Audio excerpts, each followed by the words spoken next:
MUDA site tension ಶುರುವಾಗ್ಬಿಟ್ಟಿದೆ ಅಂತೆ. ಲೋಕಾಯುಕ್ತ ಪೊಲೀಸರಿಂದ ಕೊನೆ ಹಂತದ ವಿಚಾರಣೆ ಆಗುತ್ತೆ ಅನ್ನೋದ್ರ ಡೀಟೇಲ್ ಸಿಗ್ತಾ ಇದೆ. ವರದಿ ಸಲ್ಲಿಸೋದಕ್ಕೆ ಲೋಕಾಯುಕ್ತಕ್ಕೆ ಜನವರಿ 27ರ ಡೆಡ್ ಲೈನ್ ಕೋರ್ಟ್ ಕೊಟ್ಟಿರೋದು ಕೂಡ ಅದೇ ಡೆಡ್ ಲೈನ್. ಅಷ್ಟರಲ್ಲೇ ವರದಿ ಸಲ್ಲಿಕೆ ಆಗಬೇಕು. ಹಾಗಾಗಿ ಕೊನೆಯ ಹಂತದ ಸಿದ್ಧತೆಗಳಾಗ್ತಾ ಇದೆ. ಆ ಡೇಟ್ ಹತ್ತಿರ ಆಗ್ತಾ ಇದ್ದಂತೆ ವಿಚಾರಣೆ ಮತ್ತಷ್ಟು ತೀವ್ರ ಸ್ವರೂಪ ಪಡೆದುಕೊಳ್ತಾ ಇದೆ ಅಂತೆ. 50-50 ಅನುಪಾತಕ್ಕೆ ಮೂಡಾ ಸದಸ್ಯರ ಅಭಿಪ್ರಾಯದ ಬಗ್ಗೆ ವಿಚಾರಣೆ ಆಗ್ತಾ ಇದೆ ಅನ್ನೋದ್ರ ಡೀಟೇಲ್ ಸಿಗ್ತಾ ಇದೆ. ಲೋಕ ಅಧಿಕಾರಿಗಳಿಂದ ಮೂಡಾ ಕಚೇರಿಗೆ ಭೇಟಿ ನೀಡಿ ವಿಚಾರಣೆ ಆಗ್ತಾ ಇದೆ. ಕುತೂಹಲಕ್ಕೆ ಕಾರಣವಾಗಿದೆ ಲೋಕಾಯುಕ್ತ ಅಧಿಕಾರಿಗಳ ಈ ನಡೆ. ಓಕೆ, ಒಂದು ಕಡೆ ಬಹುತೇಕ ಅಂದರೆ ಲೋಕಾಯುಕ್ತ ಅಂತ ಹೇಳುವಾಗ ಇವರ ಅಂಡರಲ್ಲೇ ಇರುವಂಥವ್ರು ಕ್ಲೀನ್ ಚಿಟ್ ಸಿಗುತ್ತೆ ಇನ್ನೊಂಥ ಎಲ್ಲ ಊಹಾಪೋಹಗಳೆಲ್ಲ ಇದೆ. ಬಹುಶಃ ಇವತ್ತು ನಾಳೆ ಎಲ್ಲ ಬಂದ್ಬಿಡ್ಬೋದು. ಬನ್ನಿ, ಇದರ ಬಗ್ಗೆ ಇನ್ನಷ್ಟು ಹೆಚ್ಚಿನ ಮಾಹಿತಿಯನ್ನು ಕೊಡ್ತಾ ಇದ್ದಾರೆ ನಮ್ಮ ಪ್ರತಿನಿಧಿ ಮೈಸೂರು ಪ್ರತಿನಿಧಿ ವಿನೋದ್. ಏನು ಲೇಟೆಸ್ಟ್ ಅಪ್ಡೇಟ್ ಇದರ ಬಗ್ಗೆ?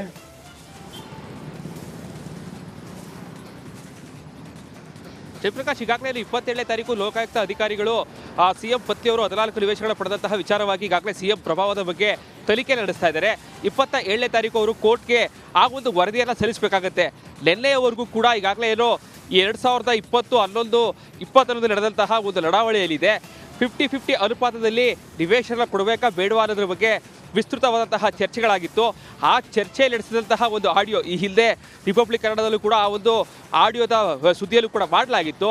ಆ ವಿಚಾರವನ್ನು ಕೂಡ ನಿನ್ನೆ ಲೋಕಾಯುಕ್ತ ಅಧಿಕಾರಿಗಳು ಮೂಡಾಗೆ ಭೇಟಿ ಕೊಟ್ಟು ಕೂಲಂಕುಷವಾಗಿ ಪರಿಶೀಲನೆ ನಡೆಸಿದ್ದಾರೆ. ಜೊತೆಗೆ ಅವತ್ತು ಇದ್ದಂತಹ ಯತೀಂದ್ರ ಸಿದ್ದರಾಮಯ್ಯ ಇರ್ಬೋದು, ತನ್ವೀರ್ ಸೇಠ್ ಇರ್ಬೋದು, ಜೊತೆಗೆ ಮೂಡಾ ಸದಸ್ಯರು ಯಾವೆಲ್ಲ ರೀತಿಯಾದಂತಹ ಅಭಿಪ್ರಾಯವನ್ನು ವ್ಯಕ್ತಪಡಿಸಿದ್ದಾರೆ ಇದರ ಬಗ್ಗೆ ಕೂಲಂಕುಷವಾಗಿ ಪರಿಶೀಲನೆಯನ್ನು SP ಉದಯೇಶ್ವರ್ ನಡೆಸಿರುವಂಥದ್ದು. ಈಗಾಗಲೇ ಅವತ್ತು ಏನೋ 50-50 ಅನುಪಾತಕ್ಕೆ ಅಂತಿಮವಾದಂತಹ ನಿರ್ಧಾರ ಆಗಿರಲಿಲ್ಲ. ಮುಂದಿನ ಏನೋ ಒಂದು ಅಂತಿಮವಾದಂತಹ ವರದಿಯನ್ನು ಸಿದ್ಧಪಡಿಸಿ ನೆಕ್ಸ್ಟ್ ಮೀಟಿಂಗಲ್ಲಿ ಅದನ್ನು ಮಾಡಬೇಕಾಗತ್ತೆ ಅಂತೇಳಿ ವರದಿಯನ್ನು ಕೊಡಿ ಅಂತೇಳಿ ಅಧಿಕಾರಿಗಳು ಹೇಳಿದರು.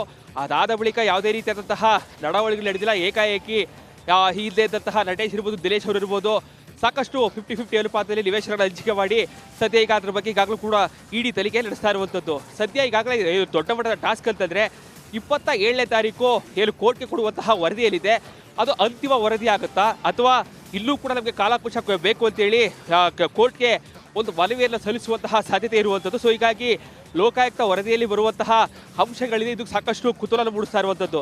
ಭಾಳ ಪ್ರಮುಖವಾಗಿ 14 ನಿವೇಶನಗಳೆಲ್ಲ ಸಿಎಂ ಪತಿಗೆ ಕೊಡುವ ವಿಚಾರದಲ್ಲಿ ಸಿಎಂ ಅವರ ಪ್ರಭಾವ ಎಷ್ಟಿದೆ ಅನ್ನೋದಕ್ಕೆ ಈಗಾಗಲೇ ಇಡಿ ಒಂದು ಪ್ರೆಸ್ ನೋಟನ್ನು ಕೊಟ್ಟಿತ್ತು.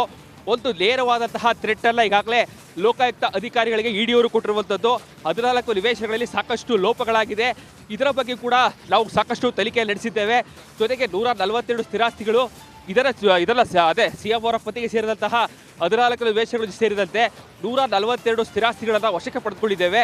ಸಿಎಂ ಅವರ ಪತಿಗೆ ಕೊಟ್ಟಂತಹ 14 ನಿವೇಶನಗಳಲ್ಲೂ ಕೂಡ ಸಾಕಷ್ಟು ಲೋಪಗಳಾಗಿದೆ ಎನ್ನುವಂತಹ ಅಂಶಗಳನ್ನು ಒಂದು ಪ್ರೆಸ್ ನೋಟಲ್ಲಿ ಉಲ್ಲೇಖ ಮಾಡಿದ್ದಾರೆ. ಸೊ ಹೀಗಾಗಿ ಲೋಕಾಯುಕ್ತ ಅಧಿಕಾರಿಗಳಿಗೆ ನೇರವಾದಂತಹ ಥ್ರೆಟ್ಟಲ್ಲಿ ಈಗಾಗಲೇ ಅಧಿಕಾರಿಗಳು ಕೊಟ್ಟಿರುವಂಥದ್ದು.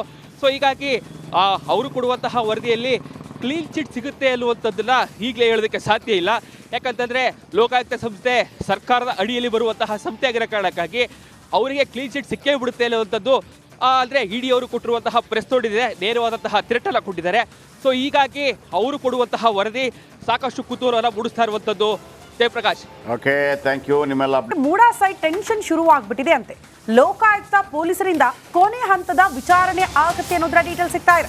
ವರದಿ ಸಲ್ಲಿಸೋದಕ್ಕೆ ಲೋಕಾಯುಕ್ತಕ್ಕೆ ಜನವರಿ 27ರ ಡೆಡ್ ಲೈನ್ ಕೋರ್ಟ್ ಕೊಟ್ಟಿರೋದು ಕೂಡ ಅದೇ ಡೆಡ್ ಲೈನ್. ಅಷ್ಟರಲ್ಲೇ ವರದಿ ಸಲ್ಲಿಕೆ ಆಗಬೇಕು. ಹಾಗಾಗಿ ಕೊನೆಯ ಹಂತದ ಸಿದ್ಧತೆಗಳಾಗ್ತಾ ಇದೆ. ಆ ಡೇಟ್ ಹತ್ತಿರ ಆಗ್ತಾ ಇದ್ದಂತೆ ವಿಚಾರಣೆ ಮತ್ತಷ್ಟು ತೀವ್ರ ಸ್ವರೂಪ ಪಡೆದುಕೊಳ್ತಾ ಇದೆ ಅಂತೆ.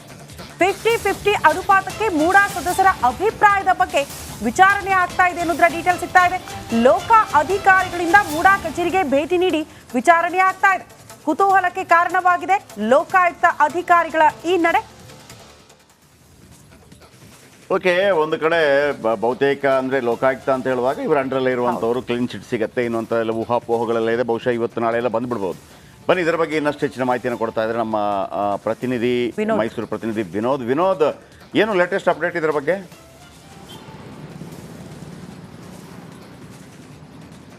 ಜಯಪ್ರಕಾಶ್, ಈಗಾಗಲೇ 27ನೇ ತಾರೀಕು ಲೋಕಾಯುಕ್ತ ಅಧಿಕಾರಿಗಳು ಸಿಎಂ ಪತ್ನಿಯವರು 14 ನಿವೇಶನಗಳ ಪಡೆದಂತಹ ವಿಚಾರವಾಗಿ ಈಗಾಗಲೇ ಸಿಎಂ ಪ್ರಭಾವದ ಬಗ್ಗೆ ತನಿಖೆ ನಡೆಸ್ತಾ ಇದ್ದಾರೆ.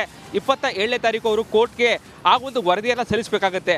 ನಿನ್ನೆಯವರೆಗೂ ಕೂಡ ಈಗಾಗಲೇ ಏನೋ 2020-11-21 ನಡೆದಂತಹ ಒಂದು ಲಡಾವಳಿಯಲ್ಲಿದೆ.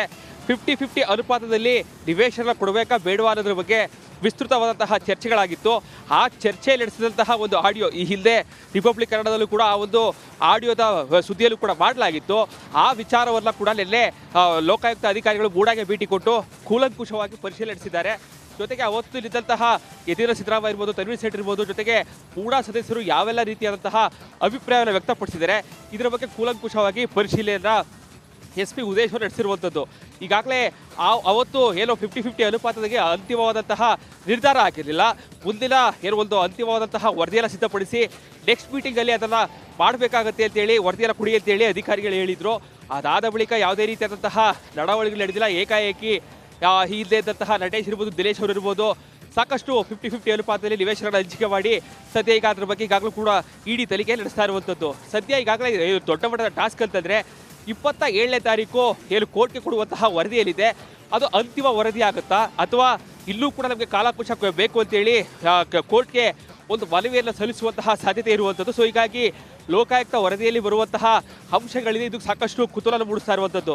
ಭಾಳ ಪ್ರಮುಖವಾಗಿ 14 ನಿವೇಶನಗಳ CM ಪತಿಗೆ ಕೊಡುವ ವಿಚಾರದಲ್ಲಿ CM ಅವರ ಪ್ರಭಾವ ಎಷ್ಟಿದೆ ಅನ್ನೋದಕ್ಕೆ ಈಗಾಗಲೇ ಇಡಿ ಒಂದು ಪ್ರೆಸ್ ನೋಟನ್ನು ಕೊಟ್ಟಿತ್ತು. ಒಂದು ನೇರವಾದಂತಹ ಥ್ರೆಟ್ ಅಲ್ಲ ಈಗಾಗಲೇ ಲೋಕಾಯುಕ್ತ ಅಧಿಕಾರಿಗಳಿಗೆ ಇಡಿಯವರು ಕೊಟ್ಟಿರುವಂಥದ್ದು. 14 ನಿವೇಶನಗಳಲ್ಲಿ ಸಾಕಷ್ಟು ಲೋಪಗಳಾಗಿದೆ. ಇದರ ಬಗ್ಗೆ ಕೂಡ ನಾವು ಸಾಕಷ್ಟು ತನಿಖೆ ನಡೆಸಿದ್ದೇವೆ. ಜೊತೆಗೆ 142 ಸ್ಥಿರಾಸ್ತಿಗಳು ಇದೆಲ್ಲ ಅದೇ CM ಅವರ ಪತಿಗೆ ಸೇರಿದಂತಹ 14 ನಿವೇಶನಗಳು ಸೇರಿದಂತೆ 142 ಸ್ಥಿರಾಸ್ತಿಗಳನ್ನು ವಶಕ್ಕೆ ಪಡೆದುಕೊಂಡಿದ್ದೇವೆ. CM ಅವರ ಪತಿಗೆ ಕೊಟ್ಟಂತಹ 14 ನಿವೇಶನಗಳು ಕೂಡ ಸಾಕಷ್ಟು ಲೋಪಗಳಾಗಿದೆ ಎನ್ನುವಂತಹ ಅಂಶಗಳನ್ನು ಒಂದು ಪ್ರೆಸ್ ನೋಟಲ್ಲಿ ಉಲ್ಲೇಖ ಮಾಡಿದ್ದಾರೆ. ಸೊ ಹೀಗಾಗಿ ಲೋಕಾಯುಕ್ತ ಅಧಿಕಾರಿಗಳಿಗೆ ನೇರವಾದಂತಹ ಥ್ರೆಟ್ಟಲ್ಲಿ ಈಗಾಗಲೇ ಅಧಿಕಾರಿಗಳು ಕೊಟ್ಟಿರುವಂಥದ್ದು. ಸೊ ಹೀಗಾಗಿ ಅವರು ಕೊಡುವಂತಹ ವರದಿಯಲ್ಲಿ ಕ್ಲೀನ್ ಚಿಟ್ ಸಿಗುತ್ತೆ ಅನ್ನುವಂಥದ್ದನ್ನ ಈಗಲೇ ಹೇಳೋದಕ್ಕೆ ಸಾಧ್ಯ ಇಲ್ಲ. ಯಾಕಂತಂದರೆ ಲೋಕಾಯುಕ್ತ ಸಂಸ್ಥೆ ಸರ್ಕಾರದ ಅಡಿಯಲ್ಲಿ ಬರುವಂತಹ ಸಂಸ್ಥೆ ಆಗಿರೋ ಕಾರಣಕ್ಕಾಗಿ ಅವರಿಗೆ ಕ್ಲೀನ್ ಚಿಟ್ ಸಿಕ್ಕೇ ಬಿಡುತ್ತೆ ಅನ್ನುವಂಥದ್ದು ಅಂದರೆ ಇಡಿ ಅವರು ಕೊಟ್ಟಿರುವಂತಹ ಪ್ರೆಸ್ ನೋಟಿದೆ, ನೇರವಾದಂತಹ ಥ್ರೆಟ್ಟನ್ನು ಕೊಟ್ಟಿದ್ದಾರೆ. ಸೊ ಹೀಗಾಗಿ ಅವರು ಕೊಡುವಂತಹ ವರದಿ ಸಾಕಷ್ಟು ಕುತೂಹಲವನ್ನು ಮೂಡಿಸ್ತಾ ಇರುವಂಥದ್ದು. ಜಯಪ್ರಕಾಶ್, ಓಕೆ, ಥ್ಯಾಂಕ್ ಯು ನಿಮ್ಮೆಲ್ಲ ಅಪ್ಡೇಟ್ಗೆ. ಮೂಡಾ ಸೈಟ್ ಟೆನ್ಷನ್ ಶುರುವಾಗ್ಬಿಟ್ಟಿದೆ ಅಂತೆ. ಲೋಕಾಯುಕ್ತ ಪೊಲೀಸರಿಂದ ಕೊನೆ ಹಂತದ ವಿಚಾರಣೆ ಆಗತ್ತೆ ಅನ್ನೋದ್ರ ಡೀಟೇಲ್ ಸಿಗ್ತಾ ಇದೆ. ವರದಿ ಸಲ್ಲಿಸೋದಕ್ಕೆ ಲೋಕಾಯುಕ್ತಕ್ಕೆ ಜನವರಿ 27ರ ಡೆಡ್ಲೈನ್ ಕೋರ್ಟ್ ಕೊಟ್ಟಿರೋದು ಕೂಡ ಅದೇ ಡೆಡ್ಲೈನ್. ಅಷ್ಟರಲ್ಲೇ ವರದಿ ಸಲ್ಲಿಕೆ ಆಗಬೇಕು. ಹಾಗಾಗಿ ಕೊನೆಯ ಹಂತದ ಸಿದ್ಧತೆಗಳಾಗ್ತಾ ಇದೆ. ಆ ಡೇಟ್ ಹತ್ತಿರ ಆಗ್ತಾ ಇದ್ದಂತೆ ವಿಚಾರಣೆ ಮತ್ತಷ್ಟು ತೀವ್ರ ಸ್ವರೂಪ ಪಡೆದುಕೊಳ್ತಾ ಇದೆ ಅಂತೆ. 50-50 ಅನುಪಾತಕ್ಕೆ ಮೂಡಾ ಸದಸ್ಯರ ಅಭಿಪ್ರಾಯದ ಬಗ್ಗೆ ವಿಚಾರಣೆ ಆಗ್ತಾ ಇದೆ ಅನ್ನೋದ್ರ ಡೀಟೇಲ್ ಸಿಗ್ತಾ ಇದೆ. ಲೋಕ ಅಧಿಕಾರಿಗಳಿಂದ ಮೂಡಾ ಕಚೇರಿಗೆ ಭೇಟಿ ನೀಡಿ ವಿಚಾರಣೆ ಆಗ್ತಾ ಇದೆ. ಕುತೂಹಲಕ್ಕೆ ಕಾರಣವಾಗಿದೆ ಲೋಕಾಯುಕ್ತ ಅಧಿಕಾರಿಗಳ ಈ ನಡೆ. ಓಕೆ, ಒಂದು ಕಡೆ ಬಹುತೇಕ ಅಂದರೆ ಲೋಕಾಯುಕ್ತ ಅಂತ ಹೇಳುವಾಗ ಇವರು ಅಂಡರಲ್ಲೇ ಇರುವಂಥವ್ರು ಕ್ಲೀನ್ ಚಿಟ್ ಸಿಗುತ್ತೆ ಇನ್ನೊಂಥ ಎಲ್ಲ ಊಹಾಪೋಹಗಳೆಲ್ಲ ಇದೆ. ಬಹುಶಃ ಇವತ್ತು ನಾಳೆ ಎಲ್ಲ ಬಂದ್ಬಿಡ್ಬೋದು. ಬನ್ನಿ ಇದರ ಬಗ್ಗೆ ಇನ್ನಷ್ಟು ಹೆಚ್ಚಿನ ಮಾಹಿತಿಯನ್ನು ಕೊಡ್ತಾ ಇದ್ದಾರೆ ನಮ್ಮ ಪ್ರತಿನಿಧಿ ಮೈಸೂರು ಪ್ರತಿನಿಧಿ ವಿನೋದ್. ಏನು ಲೇಟೆಸ್ಟ್ ಅಪ್ಡೇಟ್ ಇದರ ಬಗ್ಗೆ?